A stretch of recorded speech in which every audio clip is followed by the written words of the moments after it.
Qala, bersabda baginda Nabi sallallahu alaihi wasallam, la tantifu syaiba, jangan kau cabut bulu uban, fa innahu nurul muslimi yaumal qiyamati, karena itu adalah cahayanya seorang muslim di hari kiamat. Rawahu Abu Daud wa Tirmidzi, hadis diriwayatkan Imam Abu Daud dan Imam Tirmidzi.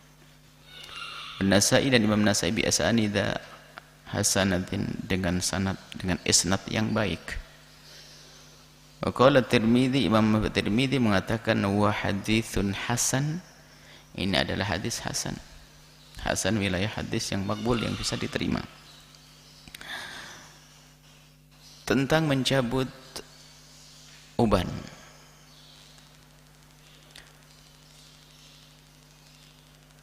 Disebutkan sebagai nur seorang muslim mukmin. Dan memang ini akan betul menjadi cahaya bagi seorang mukmin yang menyadari tentang ubannya. Kemudian dia menyadari tentang ubannya, maka ia biarkan itu uban.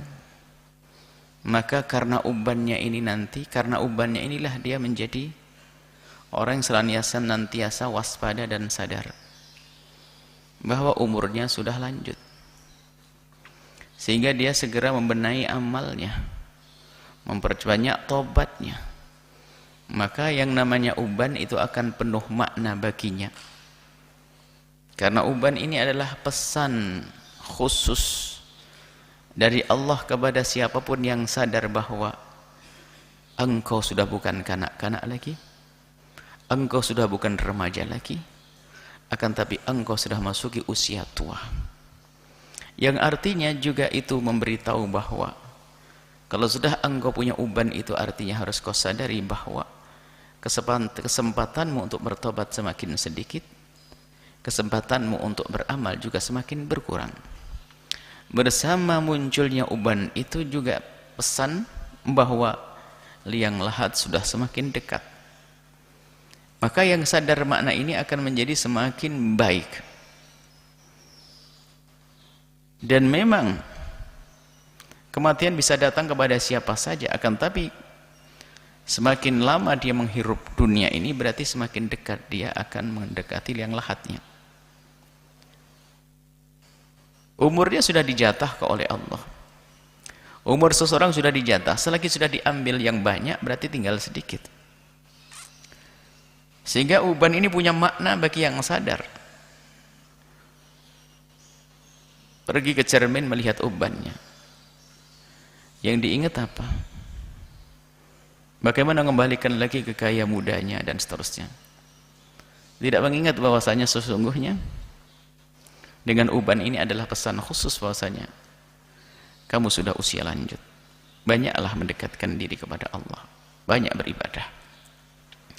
Nah, karena uban itu maknanya penting dan juga akan menjadi seseorang itu semakin berwibawa dengan ubannya, akan sesuai dengan posisinya sebagai seorang ayah atau mungkin sebagai seorang kakek. Seorang guru semakin beruban tentunya semakin ada wibawa, dan disitu juga sebetulnya menjadi sebab kemudahan dia untuk bisa menyampaikan, karena dia sudah dianggap tua dan dituakan. Karena uban itu sebetulnya banyak manfaatnya secara batin, khususnya lahirnya juga ada.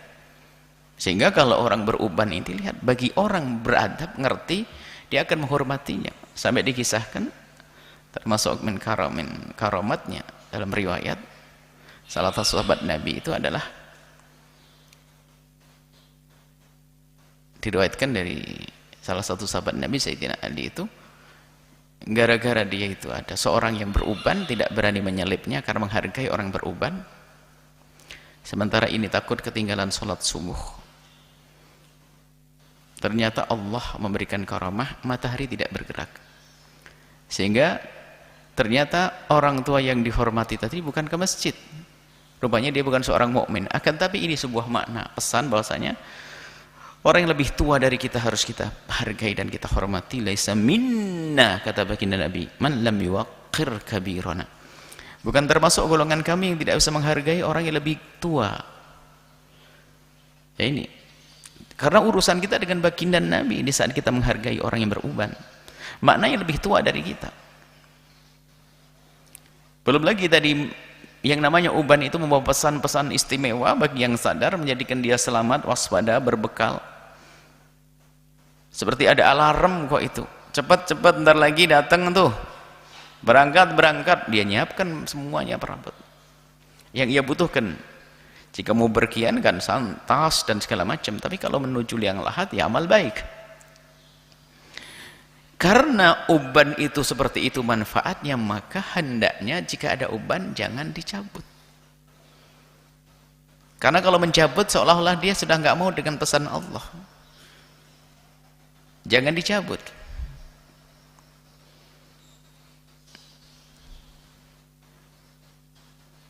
Lalu bagaimana hukum mencabut uban? Nah, hukum mencabut uban bagaimana? Ulama menjelaskan, hampir bersepakat. Ulama kebanyakan mengatakan hukum mencabut uban adalah makruh. Biarpun makruh, tidak boleh kita mengentengkan. Sebab pesan yang bisa diterima tadi sangat istimewa. Makruh, bukan sesuatu yang diharamkan, makruh.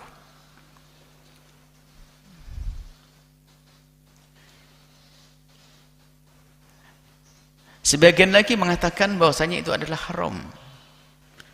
Jadi kalau kita mencoba menghindar untuk tidak mencabut uban kita, maka sesungguhnya kita aman dari dua kelompok tersebut. Yang mengatakan makruh tidak akan menegur kepada kita, yang mengatakan haram aman tidak menyalahkan kita, karena kita memang sudah tidak mencabut uban kita. Yang jelas tidak ada yang mengatakan sunnah, bahkan mubah juga tidak. Maka mari kita jaga hal-hal yang demikian yang dianjurkan oleh baginda Nabi SAW. Imam Nawawi sendiri menyebutkan tentunya adalah hal ini adalah bukan sesuatu yang haram. Agar tapi karena di sana ada pendapat yang mengatakan haram, Imam Nawawi itu bijak banget. Artinya mengatakan haram itu perlu ditoleh pendapat itu. Agar kita itu segera sadar, sebab yang namanya ingat kematian itu kan sesuatu yang sangat berharga, yang penting hanya bagi orang cerdas saja. Yang nggak cerdas nggak bisa. Maka setelah itu Sayyidina Imam Nawawi menghadirkan hadis. Lihat, hadis selanjutnya berbunyi apa? Wa an Aisyah, dari Sayyidah Aisyah radhiyallahu taala anha qalat, beliau berkata, qala Rasulullah SAW, man amila amalan laisa alaihi amruna fa huwa radd. Rawahu Muslim. Barang siapa yang melakukan satu amal yang tidak ada bimbingan dari kami, ia ditolak. Para ulama menjelaskan rad sini adalah ditolak ini ya haram. Ini terlepas daripada di saat digabungkan dengan hadis bid'ah, tidak. Kita tidak hubungkan dengan hadis bid'ah dulu. Bid'ah itu kan khusus satu amalan model tertentu. Tapi ini enggak. Biarpun tidak bid'ah bisa saja menjadi sesuatu yang haram.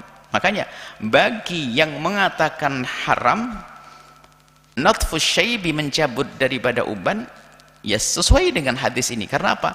Melakukan sesuatu yang enggak ada bimbingannya. Jadi yang haram tidak harus selalu bid'ah.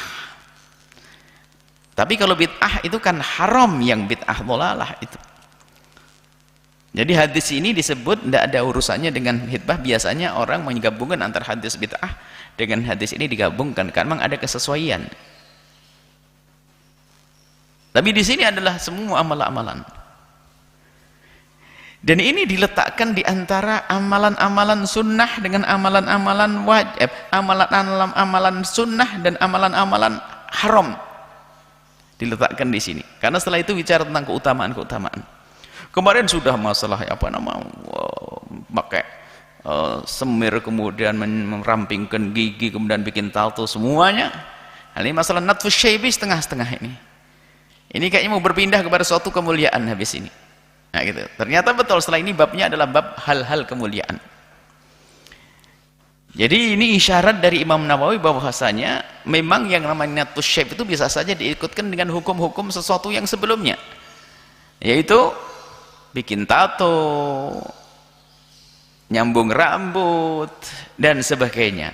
Nah, itu kan sebagian ulama yang mengatakan itu haram. Baik jumhur mengatakan itu bukan sesuatu yang haram, akan tapi sesuatu yang makruh. Tapi yang terpenting bagi kita itu adalah sadar akan pesan, dan jangan sampai kita membiasakan sesuatu yang dianggap makruh. Jangan mengentengkan sesuatu itu yang makruh, cuman makruh saja, tidak. Makruh itu adalah sudah hampir di tapal batas. Kalau kita deket-deket bisa saja kita keluar dari batas. Ada nanti syubhat. Jadi kalau sudah makruh ini hukumnya sudah perlu diwaspadai. Hukumnya perlu diwaspadai, dan kalau kita menghindar kita mendapatkan pahala. Kalau kita menjauhi daripada yang makruh kita mendapatkan pahala. Baik, jadi mencabut bulu uban itu adalah bukan daripada yang diberi petunjuk oleh Nabi, bukan petunjuk dari Nabi SAW, dan ini dianggap sebagai bentuk ya melanggar Nabi. Cuman pelanggarannya dianggap sebagai pelanggaran bukan kelas haram tapi kelas makruh. Kami selalu ingatkan perbedaan orang-orang yang dekat kepada Allah dan Rasulnya dengan yang tidak, itu beda. Perbedaan orang dulu dan sekarang itu beda. Kalau orang dulu itu, kalau sudah disebut makruh itu seperti menghindar dari yang haram, makruh. Sama di saat mereka menyebut yang sunnah itu luar biasa, seperti wajib, sunnah, begitu senangnya. Tapi orang hari ini kalau sudah mendengar kalimat makruh, dia berkata, cuman makruh saja kok. Disebut tentang masalah yang sunnah, dia pun berkata, kan cuman sunnah Allah. Ini perbedaan. Akan tapi bagi hamba-hamba yang ada kerinduan di dalam dirinya kepada Allah dan Rasulnya, lihat, dia susah melakukan kemakruhan. Biarpun itu makruh, karena dia tahu itu makruh. Biarpun Allah tidak murka, tapi kan tidak senang. Nabi tidak murka, tapi tidak senang. Jadi ya, kalau rumus mencintai, ya kita harus waspada. Bahkan kalau seandainya kita pun harus melakukan sesuatu yang makruh karena satu darurat, ingatlah baginda Nabi, dan kita perlu berselawat yang makna salat, yang minta maaf ya Rasulullah, untuk ini saya tidak bisa mengikuti kamu, tidak bisa mengikuti engkau ya Rasulullah, untuk yang ini, yang jenis ini ya Rasulullah. Ada sunnah-sunnah yang, maka ini termasuk anjuran dari para solehin. Kalau kita diseru kepada kesunnahan, kok kita belum bisa melakukan sunnah itu, hadirkan Nabi di mata dan hatimu dan minta maaflah ya Rasulullah, aku belum bisa melakukan yang ini. Artinya jangan membiasakan dirimu dan hatimu cuek dengan sunnah yang tidak bisa kita lakukan. Bahkan di saat kita melakukan satu kemakruhan karena satu hal yang harus, karena makruh itu kalau sudah dalam keadaan hajat dan darurat sudah menjadi tidak makruh lagi. Seperti orang makan dengan tangan kiri, bukan suatu yang haram, tapi karena tangan kanan kita itu adalah misalnya lagi kenapa nggak bisa atau sakit, lalu pakai tangan kiri. Ingat bagi Nabi ya Rasulullah, saat ini aku tidak bisa makan dengan tangan kanan saya. Allahumma sholli ala sayyidina Muhammad.